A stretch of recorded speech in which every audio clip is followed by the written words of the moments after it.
وحدتك ودي ديني وحقبطان ولا تعجز بنبي عليه الصلاة والسلام. تعجز هي تعجز لبضب والله ورنكر أبو هذا إمام النووي لكن كسر عانة. ولا تعجز هعجز كوا معي قفك بن آدم قال لبا وحبا كل عبيد هذا الكسل والعجز بين هذا. كسلك وقفك وهسي عدم الإرادة وقفك أن دونيس بالهين إنه حقبت بالربين. عجزكونا وقفك يربا إنه وحي قبطه لكن هدنا قابن كارلا وطاقلا. عدم القدرة شقق كستو الله قبطه وحيد هذا لبدا شيء بو عملك ككوبن إن أد واحد دونيسيد iyo inaad awoodid markaasuu camalku kuu qabsoomaya inaad doonaysid inaad qabato iyo inaad awoodo. nabigu calayhi salaatu wasalaam markaa wuxuu tilmaamayaa inaynan cajsinin. dadka badh ayaa wax kastoo ay qabtaan taswiif ku sameeya insha allah berraan samayn doonaa.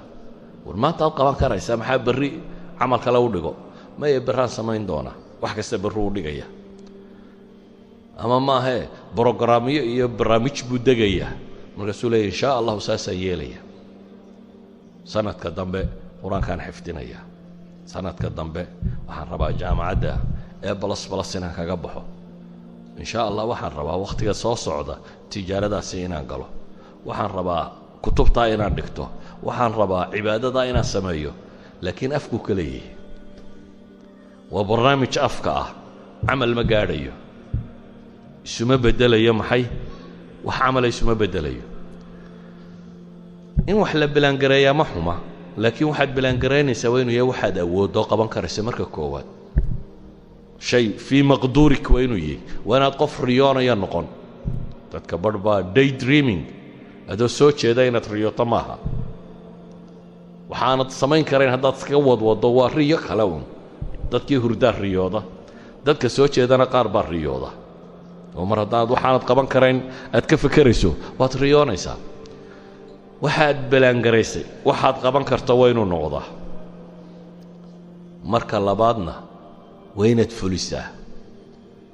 fulintu dadka badh baa fulanima haysaa armaa dadku kula yaabaa armaa si xun lagu eegaa armaa shaki unbaaba iskaga soo ururaya dadka badh oo wixii uu qaban lahaa u diidaya armaa lagu idhaahdaa waxaan wuu istusaya waxaan kan buu samaynaya.